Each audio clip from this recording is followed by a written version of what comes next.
এই যে আজকে আমাদের হচ্ছে ছাতু ভরা লুচি। এই যে তো এই যে খুব সুন্দর করে মা মেখেছে এটা। আর এই যে আমাদের লোয়ের সাইজ। আর এই যে আমরা বেলেছি, এই যে মা ছাড়ছে, আর এই যে ছেঁকে ছেঁকে বের করছে।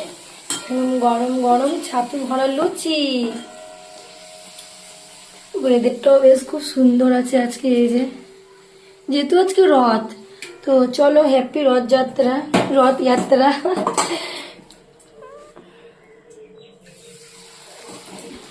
এই যে আমার মা এমনি করে ভরছে।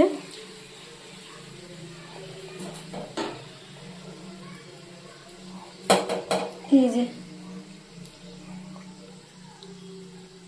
আর দেখতেই পাচ্ছেন একটুখানি কিন্তু বেরোচ্ছে না, আর পরিমাণটা বেশ ভালোই বিশেষ করে ভরা হয়েছে, বেরোচ্ছেও না, খুব সুন্দর একদম লাল লাল করে ছাকা হচ্ছে।